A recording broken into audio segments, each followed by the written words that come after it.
नमस्कार दोस्तों, प्रगति क्लासेस में आपका हार्दिक स्वागत है। आज हम चतुर्थ श्रेणी कर्मचारी के रिजल्ट की बात करेंगे कि रिजल्ट कब आने का अनुमान है। तो हमारे आरएसएसबी बोर्ड के चेयरमैन साहब आलोक राज जी ने थोड़े दिन पहले बयान दिया था कि रिजल्ट 15 जनवरी प्लस माइनस 7, यानी 15 से 7 दिन पहले भी आ सकता है, 15 7 दिन बाद में भी आ सकता है, यानी कि इस टाइम पीरियड में आ सकता है, यानी 8 से लेकर 22 तारीख तक। और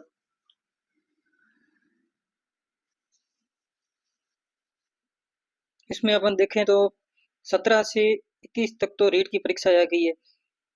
रीट की परीक्षा में आने का अनुमान है, इससे पहले ही आएगा। लगभग अपना रिजल्ट 9 तारीख से लेकर 12 तारीख के बीच में आने की संभावना है। फिर तो आगे तो आरएसएसबी बोर्ड को ही पता है, पर तो 9 से 12 तक आ जाएगा। जैसे पटवारी का फाइनल रिजल्ट का आलोक राज जी ने कहा था कि 2 जनवरी को आएगा, परंतु उन्होंने 31 तारीख को पटवारी का फाइनल रिजल्ट निकाल लिया। इसलिए पहले ही जितना इन्होंने टाइम दिया उससे पहले ही आया।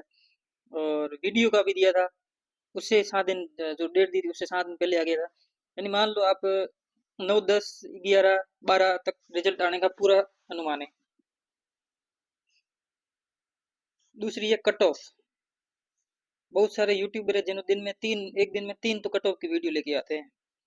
तो कट ऑफ देख ले, जनरल की 78, ओबीसी 75, ये कट ऑफ रहने का अनुमान है।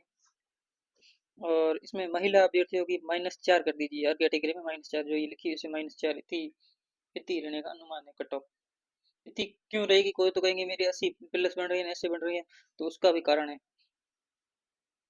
उसका कारण है ये पटवारी। पटवारी में टोटल 3700 पोस्टें थी। 200, मान लो कि 200 लोगों ने अच्छे, जो जिसका पटवारी में सिलेक्शन हो रहा है, उन्होंने फोर्थ ग्रेड का एग्जाम नहीं दिया। बाकी तो हर किसी ने, पटवारी वाले ने दिया है। वीडियो में कितनी 850 पोस्टें थी, वीडियो वाले ने दिया है। और एलएसए वाला है, एलएसए में लगभग 3500 पोस्टें थी, उसमें से 2000 लोगों के तो चतुर्थ श्रेणी में बढ़िया अंक होंगे। और कांस्टेबल की 10,000 पोस्टें थी, उसमें से सब, ऐसा तो नहीं होता है कि सभी ने दिया हो, सभी का अच्छा हुआ हो, ऐसा तो नहीं होते। हर कैटेगरी या हर ऐसा तो बच्चे थोड़ी होते हैं। पर मान लो 4000 बच्चे ऐसे होंगे जिनकी फोर्थ ग्रेड में बहुत अच्छे नंबर है, और कांस्टेबल पे भी उनका सिलेक्शन हो गया, उन्होंने ज्वाइनिंग ले ली। किस कोई ऐसे भी होंगे जिनको आगे पढ़ना हो, तैयारी करनी होगी, तो वो कांस्टेबल ज्वाइन नहीं करेंगे, फोर्थ ग्रेड ज्वाइन करने की कोशिश करेंगे। तो मान लो 4000 से 10,000 में 4000 तो ऐसे होंगे जिनका फोर्थ ग्रेड में बढ़िया नंबर है और कांस्टेबल उन्होंने ज्वाइन कर दिया है। और अदर एग्जाम में बहुत एग्जाम हुए, छोटे मोटे एग्जाम में से अपन को नाम ही नहीं याद है, लोगों को ज्वाइनिंग वगैरह मिली है। 5000 मान लो, लगभग 15,000 से प्लस, ये मैंने कम से कम आंकड़ा बताया। 15,000 से 20,000 लोग ऐसे है जिनका दूसरी भर्ती में सिलेक्शन हो गया है। तो वो अच्छी ग्रेड पे वाली जॉब के पीछे जाएंगे, फोर्थ ग्रेड में क्यों जाएंगे? इसलिए इसकी कट ऑफ बहुत कम रहेगी। 78 बताया है ना, 78 मैंने ज्यादा से ज्यादा बताया इसमें भी।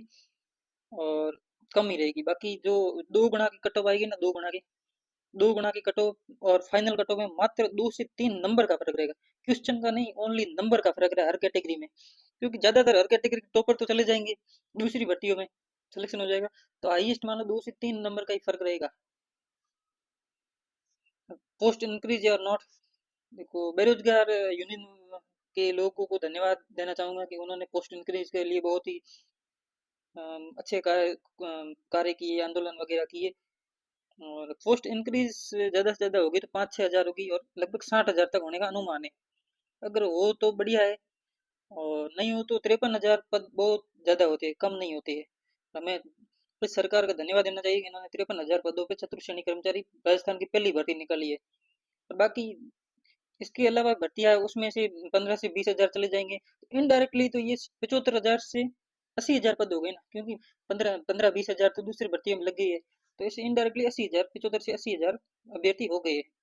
इसलिए पोस्टों की कोई दिक्कत नहीं है। जिसके 2-3 नंबर कम भी हो रहे हैं ना, उसका भी सिलेक्शन हो जाएगा आराम से। और नॉर्मलाइजेशन की बात करें तो टोटल 6 शिफ्टों में पेपर हुआ है। और पहली शिफ्ट हर बच्चे को, हर टीचर उसको सरली बता रहा है, तो लगभग ऐसा अनुमान रह सकता है। और सबसे सरल शिफ्ट बात करें तो पहली है, और सबसे हार्ड शिफ्ट छठी है। बहुत से लोग चौथी शिफ्ट को भी हार्ड कह रहे हैं, परंतु चौथी शिफ्ट हार्ड कैसे मान जाता है? जिस शिफ्ट में बच्चों को कम नंबर आ रहे हैं, वो शिफ्ट हार्ड मानी जाती है। और चौथी में छठी के मुकाबले ज्यादा नंबर आ रहे हैं लोगों को, इसलिए छठी शिफ्ट सबसे हार्ड मानी जाएगी। तो लगभग ये मेरा अनुमान है, मेरा अनुमान है, जैसे मैंने जितने यूट्यूब पे टीचरों को देखा है, बच्चों को देखा, उसके अनुसार। बाकी ये कोई जरूरी नहीं है कि पहली में माइनस हो गई या छठी में प्लस हो गई, इसका कोई जरूरी नहीं है।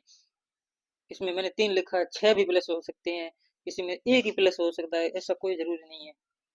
इसलिए जिस टाइम नॉर्मलाइजेशन, जिस टाइम रिजल्ट आएगा तभी पता पड़ेगा, उससे पहले नॉर्मलाइजेशन का अपन कोई अनुमान नहीं लगा सकते, सटीक अनुमान नहीं लगा सकते, बाकी तो अनुमान छोटा मोटा लगा सकते हैं। इसलिए धन्यवाद। चैनल को सब्सक्राइब नहीं किया है तो आप सब्सक्राइब कर लीजिए। मिलते हैं नेक्स्ट वीडियो।